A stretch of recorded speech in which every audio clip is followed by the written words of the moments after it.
quiet seaside town, an evil laid to rest centuries ago, has risen. An abandoned fortress deep in the swamp holds a secret that could save the village or destroy it. Now, a band of adventurers sets out to dig up the wounds of the past and bring the light of day to the roots of ruin. This is Tabletop Gold.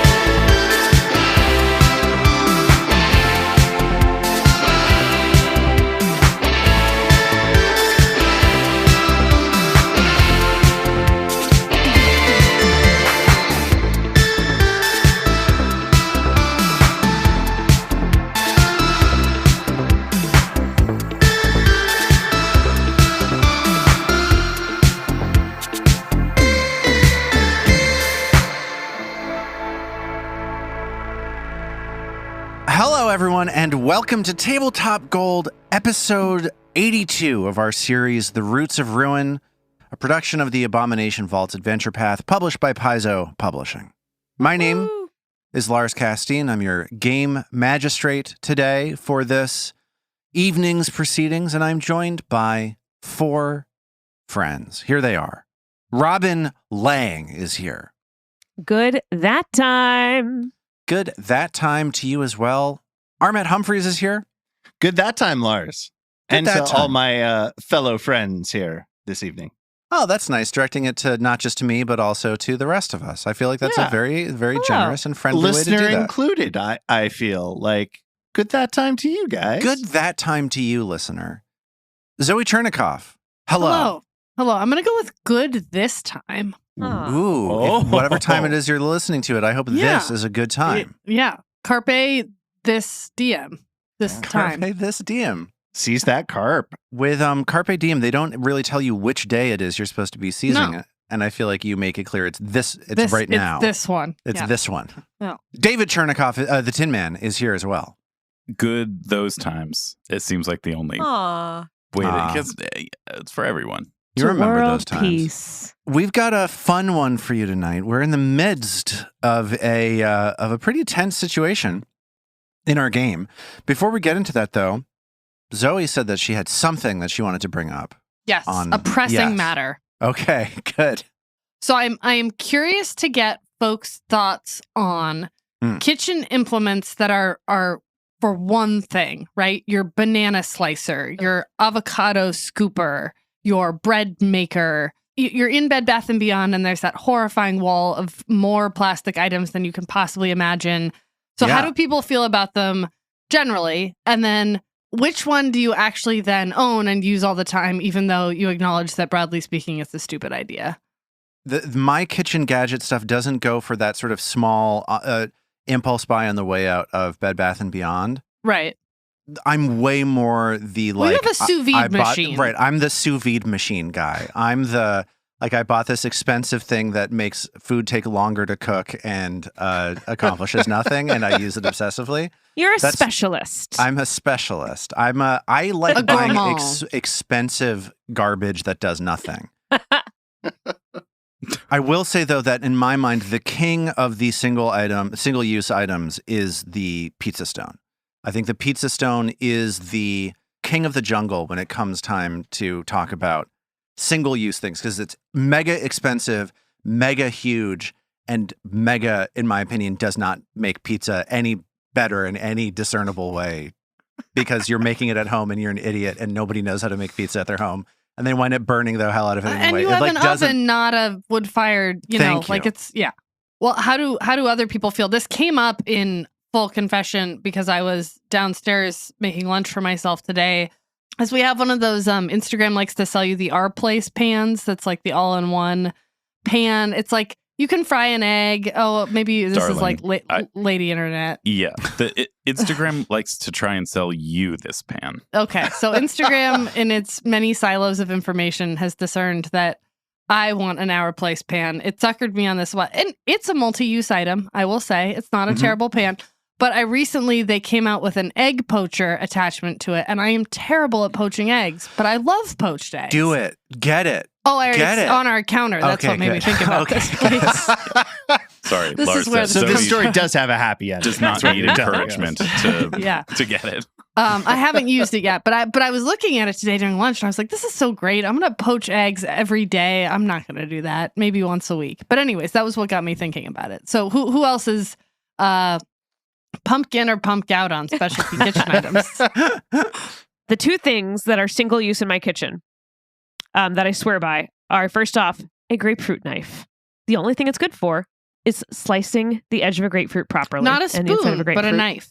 No, it's the type of knife. I don't like grapefruit spoons. I don't think they do it correctly, but there's a type and of also knife it's that you can sharp get. on your tongue. It's just for cutting it before you use the spoon. The other Okay. thing is, as someone who generally eats vegetarian, is my tofu press. Mm. Again, yeah, people will get they'll say, oh, just take a brick and cover it in tinfoil and then What? wrap the tofu in Do they paper say in that? towels. And so the Instagram says towels will that absorb. to you. Yeah, so absorb all of the towels will absorb all the water from the tofu. I'm like, that is a mess. I like my tofu express because then I can also marinate my tofu in it after I've squeezed out all of the liquid from the tofu. You're making a great case for both of these items, I feel They are like. two things that do their jobs incredibly well and they don't do anything else, but the jobs that they do are incredibly useful and save me time. So there. And they're I'm here things for that that no other tool will do as well versus an avocado cutter where Yeah, knife is a all right. single knife and just not being an idiot will do it. Everybody knows that you could cut an avocado with a foil wrapped brick. All you gotta do. So hard. basic. Yeah. All right, Armat, pumpkin or pumped out? I am not a very good cook or B, a very frequent cook. So my exposure to single use kitchen gadgets is somewhat more limited, but I have an analog that my dad and I really enjoy joking about, which is the plastic carton of eggs to take camping. So it's just like, to us, that is like the pinnacle of this highly useless So you unpack item. them from their egg thing and put them into I don't camp. I think that's probably pretty clear. You've If it hit wasn't upon already, it but exactly. Like, yeah, so you unpack them why from would one you container. just not Yeah. use the carton of eggs to begin with that it came in? Yeah. And like, why do you need a specialized like bright orange? They're usually bright orange when you Sure. see them in so, REI. so bears can see them and come take them. Right. Exactly. That's- And they're not alarmed by them. You know, you Yeah. want the high vis egg carton. Yeah. So anyway, I don't necessarily have off the top of my head, at least I'm sure if I went through. No, I think the my camping egg drawers. container is Yeah. a great But it item felt here. like a good analog there. Well, babe, how are you gonna pick your way through this minefield we've laid in front of you? Gingerly.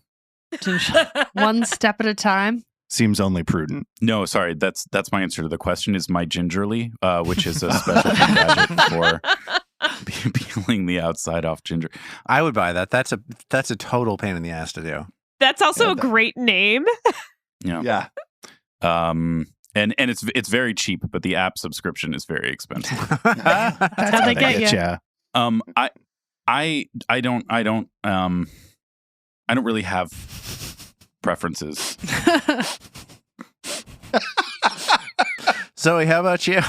The one I just thought of, which I don't know why wasn't the genesis of this whole thing, is the time many years ago when we lived in New York when I invested in a nut milk bag. I'm sorry. What? Oh, a nut milk bag? Correct. I know, like, logically, I was able to make the connection to what this does, but God, I love those words together. Yeah, it's Interesting. You're the first person to point that out. you know, you grind up your almonds or whatever, you put them in a jar with some water and you want to let them steep, but it's kind of like a tea bag for your nut milk. Why are keep you the doing? ground- Why are you doing any of these things? That is to an make interesting home nut question. milk. Lars, do you know what Zoe, carrageenan why are gum you can doing do? any of these things? I just don't know anything about nut milk. I didn't know that you could like grind up almonds and drink the water. Where do you think almond milk comes from?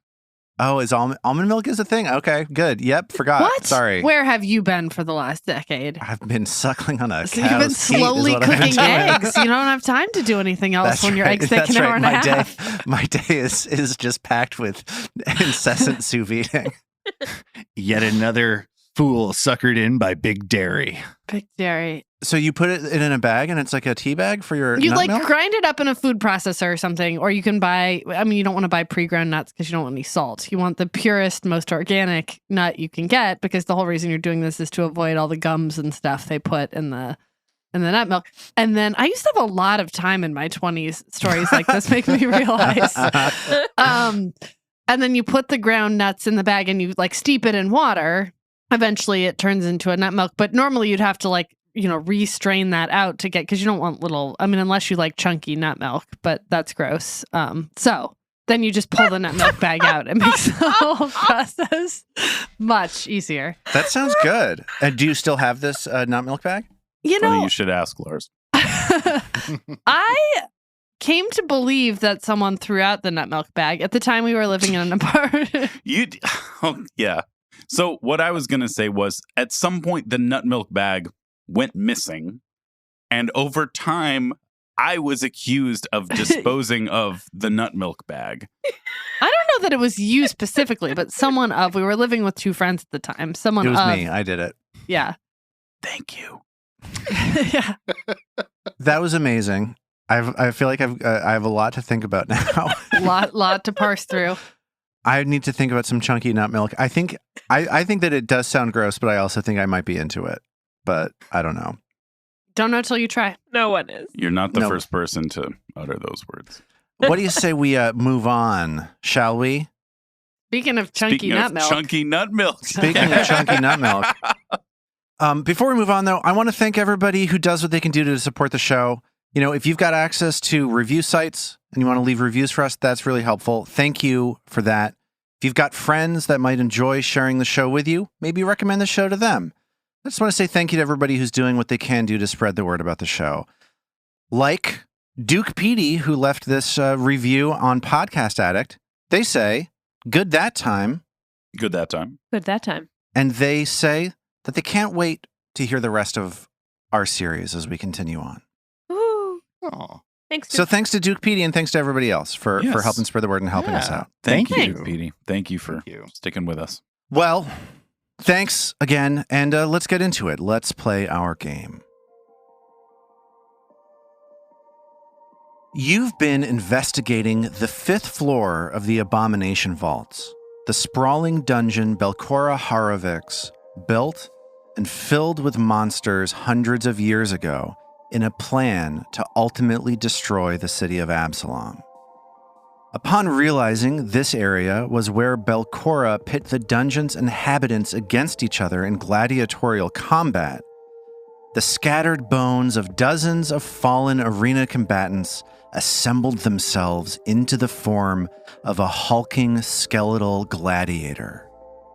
Now, after Trill has suffered 2 terrifying blows from this towering undead foe, you finally get your chance to launch a counteroffensive. And we are just going to jump straight into this thing. We're here in this large, perhaps formerly a dining hall, a drinking hall, a mead hall, a place of celebration where people who participated in arena combat would have gathered before and or after entering the field of battle. This room has trophies of monsters pinned up all over the walls, fallen into decay from hundreds of years of neglect. In the middle of this chamber, there is this skeletal gladiator, 15 feet tall. Trill is right next to its enormous foot. No daylight between her and this gladiator, and she is hurting badly. Vadim and Mag are a short distance away near the eastern wall, and Ao is lurking near the door. Like I said before, this creature just hit and scared Trill. We are here in round 1 on Trill's turn. Yeah, it's not good. I think the first thing that Trill's going to do is run away. All right, let's get an opportunity attack going. Wait, Just what? kidding. Just kidding. I'm Don't just even kidding. joke. I'm just kidding. So yeah, That Trill was is a just joke. going to run to that far wall next to where Norman is. Or I'm sorry, where Ao is. For Trill's second action, quaking in her little gnomish boots, trying to build up, even though she's frightened, a little bit of courage. So that lingering composition was a 27. So that is going to be 3 rounds of Inspire Courage. Ow! Thank you, Trill. So there y'all go. 3 rounds of Inspire Courage. And for Trill's final action, Trill, I guess, is going to try and recall knowledge on this guy. Wow. Yeah. Okay. So Trill, nursing her wounds in the northern side of the room, decides to think about what she knows. This is going to be a religion check. Are you sure it's a religion check, Lars? Yes, it's a religion check. But, like, Stop he's a it. big, bony guy, and... Yes. True. I mean, I don't know. It kind of looks occult to me. It's not a cult. But, like, what It's if there was a it's hero point religion. card that said this looks occult to me? Oh, wait, are you playing a hero point card? Yeah, Trill's going to play a hero point card.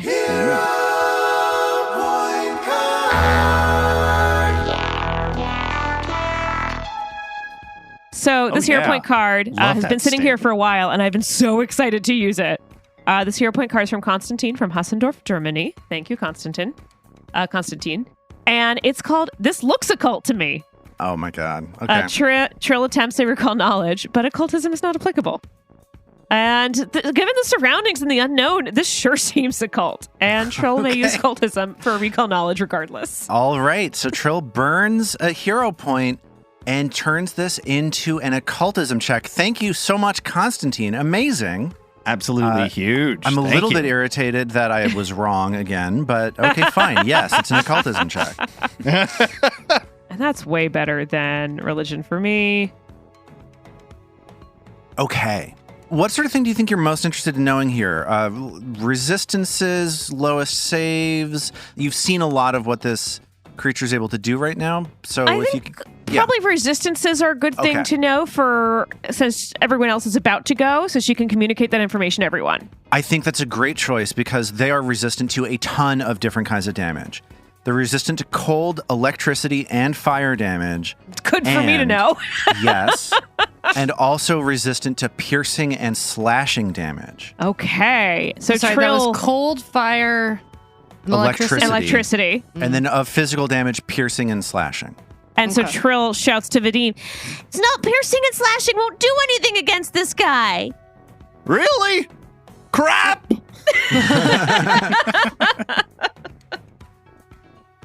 And that's it for Trill's turn. As you shout this information across the room, Mag, newly inspired by Trill's, albeit hindered slightly musical... wavering music. Yes. Is inspired and flies into action. Well, the result of that recall knowledge check that was mostly adverse, but it had a little silver lining hidden in it, which is that it sounds like bludgeoning damage is going to be A-okay. Yes. It's almost like this was made for Mag. Yeah. Yes. It's almost like it was made for David. She was able to get a look at the kind of damage this thing can deal. And she knows that when she rages, it makes her a little bit more susceptible to damage. And so for once, she's going to restrain her natural instinct to rage immediately. So she's going to stride directly between it and Vadim to potentially enable Vadim to take the warhammer off her back and use it to bludgeon the creature. That's cool. Sure.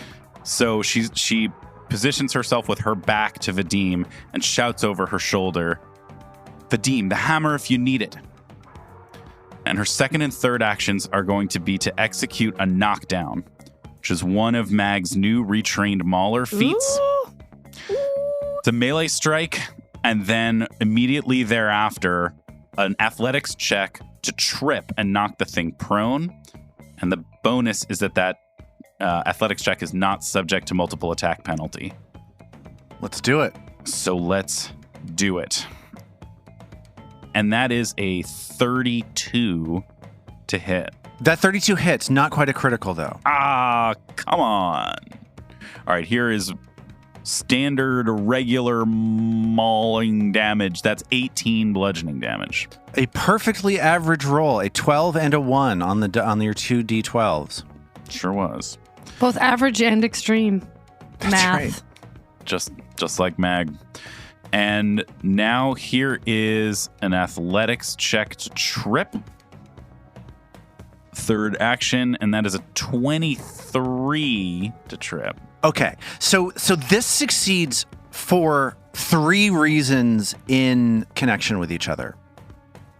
One is the fact that you have the Titan wrestler feat, so the only way you're able to try to trip something this big is because of a feat investment you took. 2 is because of the Mauler archetype knockdown deal that you got to get this off at map 0. 3 is the lifting belt that you purchased and attached to your body. That +1 to athletics checks from the lifting belt is the only thing making this a success. This encounter is peak Mag. Mag. I'm using Mag. aspects of Mag that have just been sitting on the character sheet, totally unexpressed, for either since the last visit to town or since we met Mag in episode 1. So I'll say that after connecting with the hammer blow, somewhere near its knee, Mag then yanks the head of the hammer back toward herself, catching it off balance, and it goes tumbling to the ground on its back with a clattering of bones echoing against the walls of the chamber. Dust gets kicked up into the air as all of these bones tumble back and slam into the ground. Whoa. And as the dust starts to drift back down to the floor, it is Ao's turn. And Ao, I'm sure, notices with this creature prone, that opens up all kinds of options for Ao's offense here. All kinds of options. And to be honest, the help she was maybe going to give Drill is not looking so good now. But I think not from a cold and sinister place, just from a she realizes that maybe the most she can do to help the group and help, let's be honest, herself, is now maybe to try and go after this thing where she would have done. I mean, the guy's on the floor now in pieces. Would you say bone hitting bone is bludgeoning damage? Absolutely. Yeah, Of that's course. how I feel too, and it feels right. I know we've been using chompers a lot. I know this is Ao and not Norman, but when a girl's presented with a pile of bones she can bludgeon with itself, she's going to do that. And so muttering obscenities to herself quietly, just flavor obscenities. We won't share them with everyone. You can imagine. Yeah, a listener, imagine your own obscenities, please. That's fill them in. Ao TKPs this enormous fellow at himself. And that is a 24 to hit.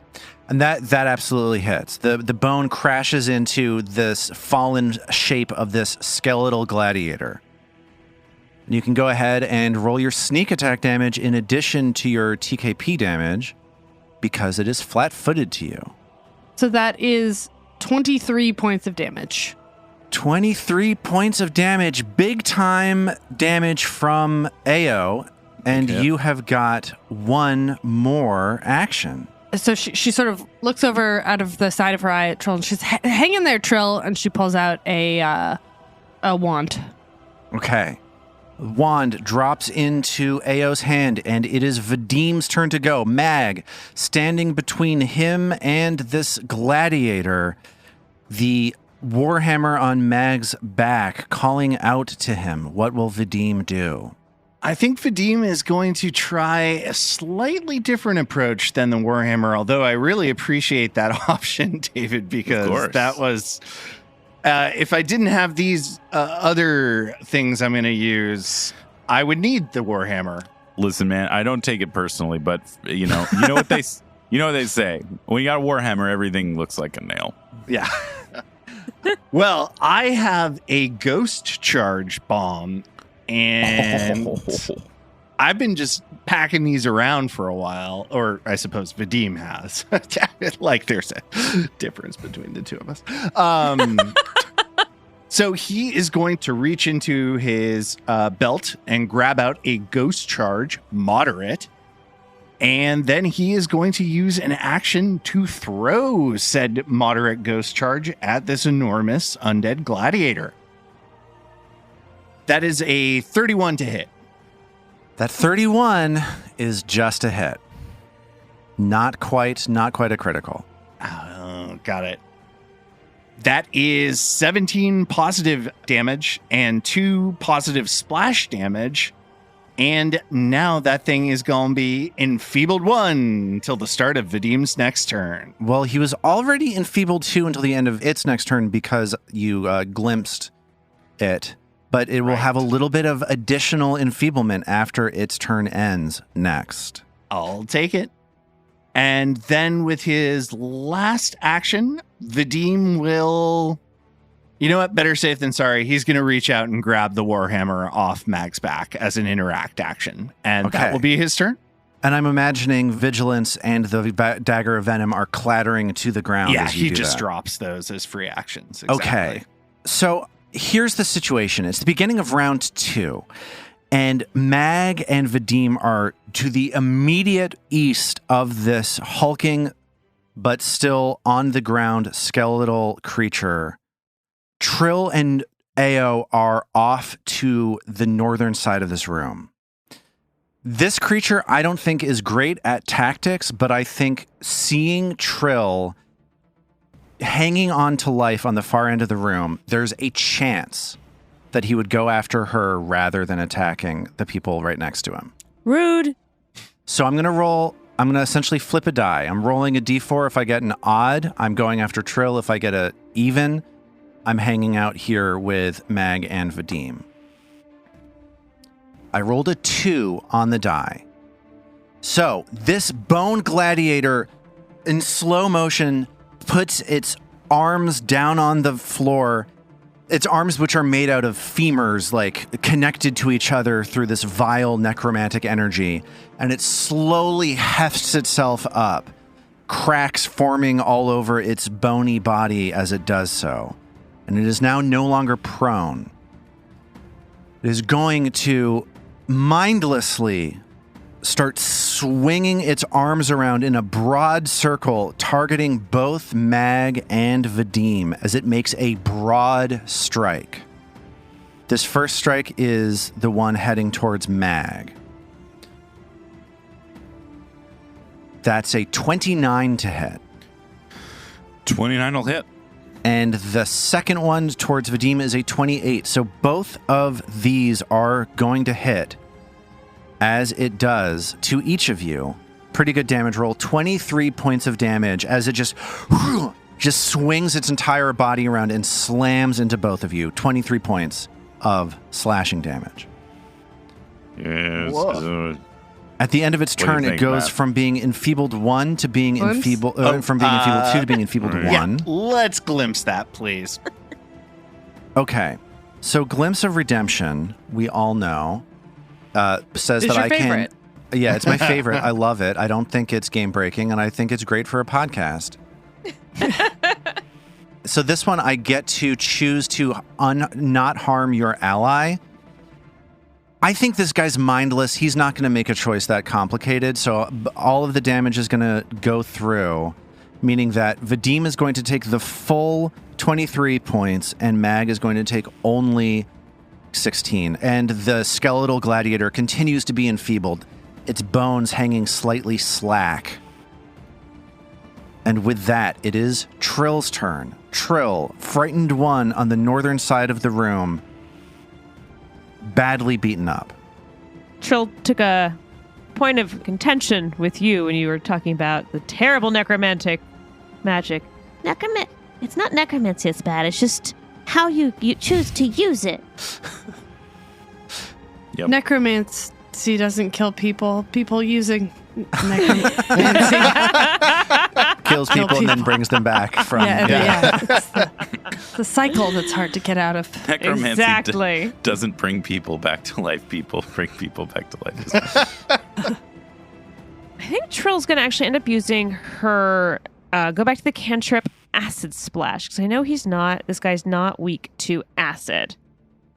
So Trill, little shaky still with that little bit of frightened one. Trill's going to play some acid rock and get out some acid splash. And that's a 24. 24 would have missed because you were frightened, but your own inspiring music pushes you forward into a hit as the acid globule finds its mark. Let's roll some damage. And for damage, that's going to be a 10. 10 points of damage. 10 points of damage plus 1 splash damage, meaning that's a total of 11 points of damage, and Mag is going to catch a little bit of that also. Mag's going to take 1 point of acid damage. As the acid rains off of this bony monstrosity, and some of it burns into Mag. Sorry, Tis but a Mag. scratch. Tis but a scratch. And for Trill's final action, Trill's going to raise her shield just in case this guy, when he moves, decides to roll an odd number and move back towards her. Playing it so dangerously. It's very exciting, very heroic. Why is it dangerous? Because what else can I do? Run further. No, I mean just the fact that you're putting the pressure on this. I'm not being critical. I'm trying to describe the situation. It's like people are choosing to go offensive rather than patch up Trill, and so far it's worked out for you. But who knows what's going to happen I could have cast Soothe, but I feel like the better bet is to go after this guy than cast Soothe right now. Totally, and that's all I'm trying to highlight. I hope, God, I hope. Good God, I hope. Hindsight is 20/20, they say. So a magical shield pops up on Trill, and it is now Mag's turn. That's Trill whispering her shield spell. Oh, okay. What is Mag going to do? I'm having an action economy thing because, I want to do 4 actions worth of stuff. Yep, Just do it's a them, but say game. them fast. He won't notice. Unfortunately. Yeah. Seeing that Vadim is going another way in this combat, she'll move back away from Vadim and place herself between this creature and Trill and Ao. Action 2 will be to rage. Still putting herself a little bit more in harm's way. That armor class is going down. And then with her third action, she'll make another strike with her maul. And that is a 20 on the die, baby. You gotta draw. Nice. This crit card is called Cracked Rib, which is perfect for the situation. Love that. I'm going to say it's a cracked rib, but that rib is made out of a full human skeleton. It's just a full body that is now a rib that has been cracked. And here's the deal. You bludgeon this creature so badly that the rib breaks, and they are now fatigued. Fatigued is a condition that's very similar to frightened. It lowers all their numbers, basically. So, huge hit. Let's get that critical damage. Oh, and this is the kind of crit card where your damage is still crit damage. This It's is a a good rare one. crit card. Yeah. Doesn't sap all your strength for no reason. It doesn't suck. All right, let's get some critical damage. That is 48 points Oh, wow. That's a lot of Dang. damage. of damage. And shall I go on to all of the various critical specialization effects and the downstream hear it. effects of my crushing God, rune? your crits are so messed up now. It's so bad.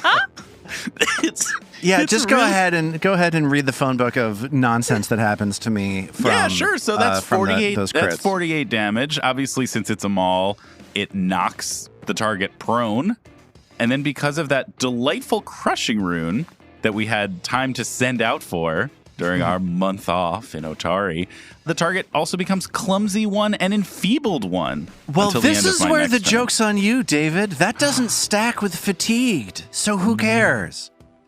Also, this monster is dead because you blow a massive hole through the middle of it, and a confetti-like, just like skulls and femurs and ulnas and tibias just raining onto the ground all around all of you as Mag blasts the ever-living hell out of this. I want to be clear that for creature. AO, this is like a pinata has just broken open. Yeah. Bones and teeth There are everywhere. teeth she's just scrambling around. Oh, gold filling in this one, and she tucks it away. And as Didn't brush. As Ao Gotta brush. sprints in and skids on both of her knees to begin grabbing these little pieces of bone off the ground, Mag is frozen in place with the hammer in the same spot on the ground where it came down and crushed this thing, chest heaving, breathing, and muttering under her breath, still raging. That's why they call me Skull Crusher. Okay. Oh, we got a catchphrase in the making. Listen, you keep giving me all these skulls to crush. That's true, I guess. I mean, it Along the wasn't- north wall, seeing all of these skulls get crushed, Trill stops whispering her shield spell and kind of slumps against the back wall, exhausted. How many lay on hands does everybody need? Vadim will start going about and doing healing well. We're getting a precise tooth count. How many hit points do you give per lay on hands again now? 18. Here, Trill, do the take I got the gauze here. Is that feeling better? Ao says, having gotten all the teeth she can possibly fit into her small tooth bag. And how'd AO do? She critical success for 20 points of healing. I actually, 20 on the die. Wow. I know that you and Norman are the same, but I swear to God, when you're AO and not Norman, you're so much better at this stuff. Look, Is that he's rude to say? super offended by that. Okay, but yeah, I get it and I agree. And like, we're not the same. It's like I use him as a front for well, and she sort of like trails off in a series of like mutterings that it's like hard to sometimes just be yourself in front of people. And so like, yeah, sometimes we all need to like project someone else in front of the public because we're not quite sure how to present our true selves, you know? But AO, when you're yourself, you're brilliant. She sort of looks at Trill and like smiles a little, but then gets kind of uncomfortable. And she's like, but who are any of us really, you know, Trill? And then she sits in the corner and journals for a few minutes. So Trill got 20 points from there. So I think after that, Trill just needs one lay on hands then. Oh, perfect. Easy peasy. That's the first lay on hands Vadim delivers. He needs 2 himself and 1 for David. And 1 for Mag will get me up to full. So I think that's 50 minutes total. Mag would be interested in spending some of that time examining the bones, the remains, to try and figure out whether is it possible to learn anything about who these people were whose bones have been amalgamated into this monstrous creature. Each of these bones, albeit bearing the mark of this massive maul blast that Mag just subjected them to, each component individual that had their bones assembled into this enormous gladiator had chip marks, chunks, healed bones, broken bones, etc. These all look like they are people that fought. Like we're regularly fighting, regularly getting very badly hurt, and then getting back into combat. Like they look like they fight constantly or fought constantly hundreds of years ago when they were alive. Well, that certainly aligns with the gladiator theory? Any sense of what ancestry? Any humanoid and ancestry you can imagine. Look, I don't know that Mag is able to identify the more esoteric Sure. ancestries out there, but humans, elves, drow, dwarves, halflings, like it seems as though a lot of different folks from a lot of different places were drawn here to participate in whatever was happening here back then. Would one of you two with magical inclination, could you examine this portal off to the east? Is it like the others that we've seen? It seems more active. Is it part of the same system, or is there anything new about it? I mean, look, I'll roll an occultism check, but I'm not. I feel like I gotta cede all occultism checks to Trill unless she's, passed out on the floor. Yeah, so Trill can absolutely take a better look at this, and Trill's also the one who's kind of done all the research on these portals. Give me a blind occultism check as Trill starts examining the glowing runes. Again, this is yes, an occultism check. An occultism check, you say? Yes, an occultism check. To and this inspect isn't one of these those runes. bullshit occultism checks that our listeners write in and allow you to do. This is a real one. This one matters. This one counts. Oh. Okay, so I've got that blind occultism check from Trill. The fact that these runes on this teleportation circle are glowing without you having performed any kind of ritual to get them moving tells you that this is already empowered. You can tell from the specifics of how the runes weave in and out of each other in this circle on the floor on the eastern side of this room that this is not part of the network of teleportation circles that you have observed before. This is a point-to-point, close-ended, it goes one place, and then there's surely an empowered portal on the other side that comes back here. You can tell from the size of this. You've seen a couple other point-to-point portals earlier. This one is much larger than that. You get the sense that it is capable of transporting larger creatures than other smaller than the other sort of non-networked portals that you've seen. Oh, that's a little intimidating. And Trill says all this. It moves so large. It makes me feel like it's being used now to transport creatures, maybe test subjects?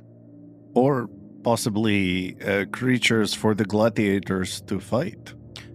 Or possibly the gladiators from this space. I was gonna say, this guy was pretty big. That seems like a this guy-sized elevator, right? Absolutely. I imagine things of any size could be transported from here into an area for gladiatorial combat. And it's active. Oh, this makes me nervous. I don't know how much longer we should spend in this room, guys. What if we push the buttons? What happens if we touch these? No, don't and do Ayo begins poking at the lit up runes. No, what's it do? I'll try that one over there. No, stop! What if I push two at once and Mag step on that one? I will do no such thing, and you will do no such thing. And Mag picks up Ayo by the waist. You will do no such thing. And moves her moves her back 10 feet away from the panel, undeterred by her sass. Ayo, help me check around the walls and all of these drawers and everything is kind of broken. Let's see if we can find anything of value in here. I already looked. What'd I find? Yeah, you already looked. This place has been picked clean, if anything of value was here at all. Alas. Ooh, but this stick could be a button poker. She heads back over towards the room. Let's go check another door. Mag throws a grappling hook around Ayo. So if you're looking to check doors, you've got a lot of options. There are 3 doors on the western side of this room. Each of them, one of these weighted wooden doors with banded iron on them. There's a door in this room to the south, but then there's a long hallway on the southern side of this room, a 10-foot wide hallway that, as you look into it, opens into a set of gently sloping downward stairs that then ends in a double door leading off to the west. I say we go for one of the ones on the side. I don't trust double doors anymore. I don't know. Mag would probably head to the northernmost door. Isn't that the one we came in? Sorry, not the door in the north wall, but along the west wall, there are these 3 doors and just the top one. We're going Widdershins, huh?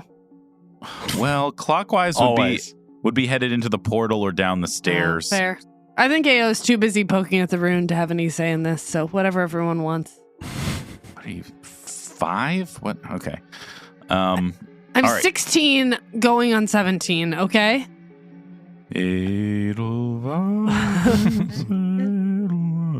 All right, let's get this door opened, and then if there's time, propped. Practically an adult. She's still mumbling to herself. This door opens into a twisting hallway leading off to the west, turning to the south, and then continuing to the west. There are 3 doors leading off of this hallway. One closest to the door that you entered, going north. One at the bend in this hallway, going west. And one at the end of the hallway, also going west. There are too many doors. Too many doors. Yeah, I think that probably strikes all of you, that you have had a relatively simple time of traversing this area until now. It just feels like a branching system of doors heading out in front of you. Maybe it's the dormitories for the gladiators? That could be. That could be. Well, let's take a look at...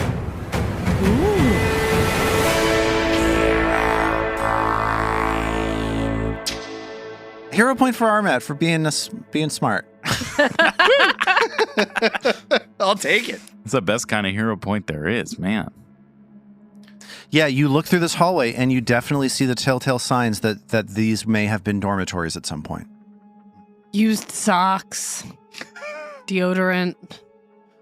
Gross calendars. That was my next comment. Oh, okay, good. You got there first. Nice. Tons of protein powder everywhere. Yeah. Ugh. Blenders. Landlines. Little black light shaped like a palm tree and a flamingo. Right, that one Bob Marley poster. The one that everybody got. Why did everybody have that one? Jersey sheets on all the beds. Right. Everything in this part of the dungeon is a twin XL. All right, let's I had the cutest jersey sheets in boarding school. What did they look like? They had they were white with cherries on them. They were Oh, really cute. That sounds nice. yeah. They were really comfy. Jersey sheets, those are really fun. Every kid should have jersey sheets at some point. My kid has jersey sheets. Excellent. Right now. I would happily use only jersey bedding, but that's not the life I've chosen. No, you're an adult now. Guess I am. All right. And speaking of being an adult, my pretend barbarian lady would like to open this door. Let's go back to playing this game. Yeah. Bravo, sir. Bravo. Yeah. What's behind door number 1? The door on the northern wall of this new hallway. So Mag pushes the door open and sees that it is a very small, cramped bedroom. There's a single bed, an empty footlocker, and a metal chamber pot in it. Well, let's have a look around, perhaps starting with the footlocker. So Mag looks around, checking out the footlocker, etc., spending about 10 minutes searching through the room. You don't find anything of value, but the bolt on the door has been moved from the inside of the room to the outside of the room. Yikes. Oh. Meaning that instead of being able to lock this from the inside for privacy, you are now able to lock something inside from the hallway. Correct. It seems as though this room has been converted at some point into like a makeshift prison room. Oh. All right. Back out to the hallway and let's try the next door down the hall. As Trill looks around, she starts going, It must have been terrible to have to be a gladiator here. Unlike being a gladiator everywhere else, which was super awesome. I mean, yeah. This far down below ground. No light, no air. And I guess if you're a drow, it's fine. Those bones back there, there were drow, and there were everything else too. Doesn't seem like much anyone who's in this dungeon was here of their own will. Except for maybe Belcora and the Rose Guard. And the four of us. Anywho, and Mag opens the door. Mag feels this door have a little bit of resistance to it as it opens. It's a little tough to push open. But as she puts some weight behind it and the door eventually moves forward, Mag finds herself looking into a room with the same dimensions as the previous room. But this room is covered with a thick black sludge all over the floor.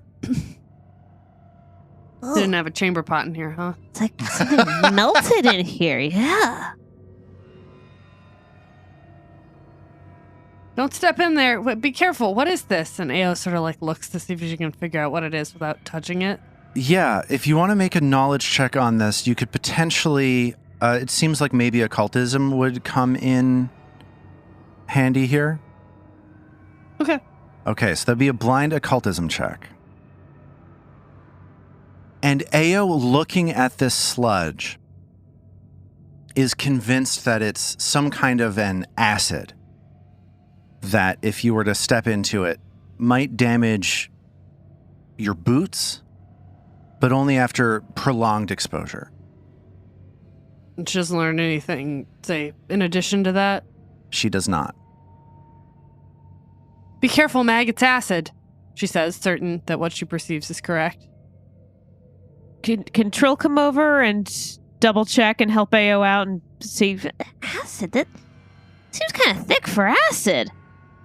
Yeah, absolutely. Trill's able to walk up towards the door and crane her head over Ao's, or under Ao's elbow, I guess, is how around this breaks Ao's down hip, I imagine. anatomically. And yeah, go ahead and give me this occultism check, the first occultism check I just put into chat. Trill has a difference of opinion with Ao about what's happening here. You believe that this is actually a creature, a mindless ooze, known as a viscous black pudding. This is a carnivorous creature that can digest and process living matter that it attempts to eat. Ugh. At this point, Trill reaches the conclusion that it is sleeping. I don't think this is acid. I think this is something that's alive, but it's asleep. I think we should just let sleeping black ooze sleep. Man, when they say it sleeps around, it really sleeps around. Am I right? Take all his No? ballast points. Nobody? Take all his ballast points. I don't have any more to take. They're gone. Is Can there you such go a into thing as- debt? Yeah, The more ballast debt? points you take from me, the stronger I become. Oh, that's terrifying. Give him some back. Okay, I'm Love of giving you a God. few back. That's just enough to stop the pun-pocalypse that was coming. God. Apocalypse, no. From looking around Ao's hip, what else can Trill see in this room? Is there any reason for us to go into this room is basically what Trill's trying to figure out. No, it's just this thick black goop all over it. You don't see anything beyond that.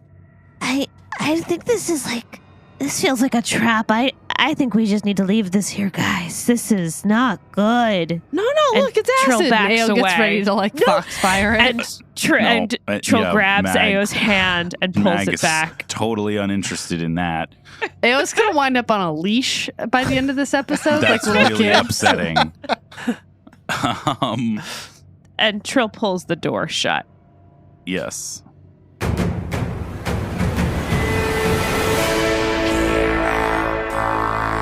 For Ao, right? For being brave Hero point enough for to test. AO for trying to make this a fun show and failing. Yeah, you gently close this door. And you're able to move down the hallway to the door at the end, and you find another dormitory room that's been converted to a prison. And that seems like that's all that there is on the behind the three doors of this hallway that you've entered into from the mead hall. So just the 2 empty rooms and the sludge monster. All right, Two well, empty rooms and a slime. All right, well, back in the main chamber then, I guess we should head on down to the next door down south, along this wall. I wonder if we're just going to encounter some more of these same small rooms. Well, we'll never know if we don't find out. That's what my uncle used to say. It makes sense. It's so simple and so clear. We'll never know if we don't find out. Incredible. Mag pushes that middle door leading off to the west off of the mead hall open and is surprised to discover not a hallway leading into another set of dormitory rooms, but in fact, a wide chamber with a giant mural on it that wraps around all of the walls. You tilt your head in and you see this mural extending from on all three surfaces that you're able to see. And this mural depicts mutated and flesh-warped warriors, grotesque and powerful, standing in a round room within a beam of eerie blue light. The blue light originates from a tall lighthouse, and the inhuman champions spring forth from the light to slaughter humans, elves, and other surface-dwelling creatures. Just to clarify, it's a picture of light, or there's actually light in the room? It's a picture depicting Gauntlight shining its light, and then these creatures emerging from the light. I didn't know if it had a sort of surreal element of actually sort of projecting. Yeah, I think it's reasonable though that Ao would take a closer look at this, and Ao does not detect that there is any actual light here. This is all pure. This is purely painting. That light would make them stronger. That light would somehow assemble monstrosities like that thing that we just killed. It was out to destroy. Trill is curious if there's any small little altar to Nimbleoth within this space. You don't see any kind of altar. There's nothing here in this room aside from the mural in terms of things that are obvious to the eye. But Trill does find low to the ground on the far western wall of this mural-laden chamber a small indentation on the wall. It's been a while since Trill's found a secret door. Trill brushes away the dust that has settled around that indentation and looks at it and presses at it. And it seems like it's not moving, but you do, as you jiggle this indentation, see that there is a painting of a mutated ogre, and the eyes of the mutated ogre move gently as you're jiggling this indentation. Wait, what? I'm trying. The eyes of the ogre in the painting move? Yeah, like they're connected in some way. Like there's a mechanical, like steampunky kind of thing going on. Matt, come over here. You're the crafter. Can you figure out what this is? This looks like there's something here. I just can't figure it out. It feels like a puzzle. Creepy as shit. Mag dips into a pouch around her belt and pulls out her crafter's eyepiece, pops it in and takes a look.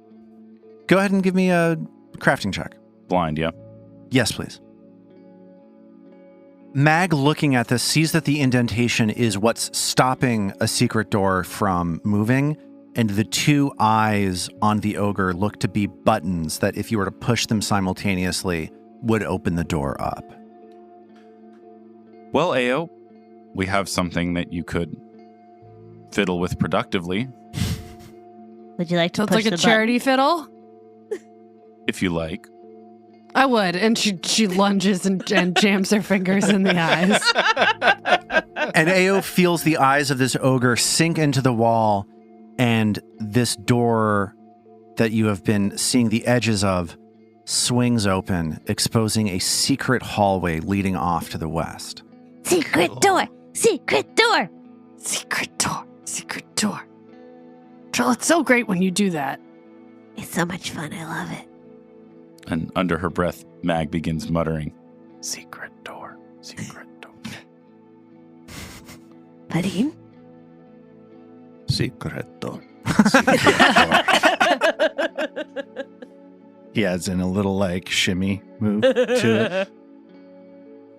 So this hallway seems to stretch out before you further than the distance of Mag's light. The Wayfinder reveals to you that there is an opening up in this hallway, as though there is a chamber some 30 feet away. All right, well, Mag will proceed first with at least a bit of caution. The demon will follow right behind. Ao's looking for traps. Scouting. And Mag moves forward 30 feet to the west and finds herself looking into a new room. This is a 15 by 30 foot chamber, longer north-south, that Mag sees there are two doors and a couple hallways leading off, as though this room is the center of a network of different chambers and hallways converging on this one point. The hub of a wheel, if you will. There are bones and dismembered limbs that lay scattered throughout this room. Fresh or old? There's a combination of fresh and old in here. Mm. Are there bite marks on these bones? You don't see any bite marks on the bones, no. But the bones seem like they are a combination of the humanoid creatures that you have seen bones of previously, and some more exotic, almost like segmented worm-like creatures that have potentially been felled here. Worm bones. Yeah. Doesn't smell great in here. I think some of these things died recently. I didn't know worms had bones. And it looks like Vadim is stepping into the room. Yeah, he is. And as he does so, he feels a pressure plate drift down into the floor underneath his foot. Guys, you're really not going to like what I have to say next. And you hear as it sounds like a half dozen blades start juggling around the room that you have just stepped into. Mag, Trill, and Ao, standing in the hallway, hear this whirring blade sound fly past them as well, as you get the sense that this enormous clockwork apparatus is shuffling blades around. Vadim, And why don't you just step on out? And here's what happens. Oh. Vadim, standing from this central location, hears one blade fly off to the north. Two blades start spinning around him. One fly off to the hallway off to the east where his friends are. And then three more fly into the southern hallway. Vadim, duck! Vadim sees these two blades that have come behind rise out of slots and grooves all around the floor as two of them slide towards him. One of these is a 37 to attack, and one of them is a 33 to attack. Hey, Lars, I have Yes. good news for you. Those are both critical hits. Yeah, no Oof. joke. Okay, one blade cuts into Vadim for max damage, 40 points. Whoa. Another one cuts into him for 24 points of damage. Oh my god. Holy Too much crow. damage. So how many hit points does Vadim have now? He has a grand total of 9 hit points left. Oh my god. Wow. Yeah. I just did 64 points of damage. The one blade that is whirring down the hallway towards Mag, Trill, and Ao Uh-huh. attacks with a 24 to hit. That hits AO. And that hits Trill. It's Mag. And each of you gets caught by this blade for Oh. max damage, 20 points of damage as these blades shuffle around once more, moving to new locations around these hallways. And we will pick up from there next time. Never, because you're all dead. I don't like this hallway.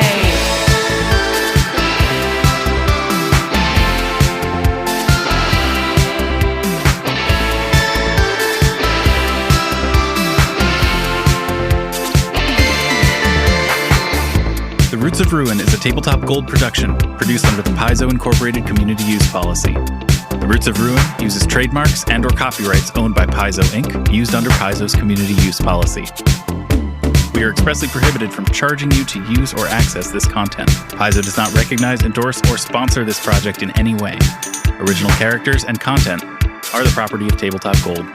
For more information about Paizo Inc. and Paizo products, visit paizo.com. We at Tabletop Gold would love to hear from you. Email us at letters@tabletopgold.com and find all our social links at tabletopgold.com.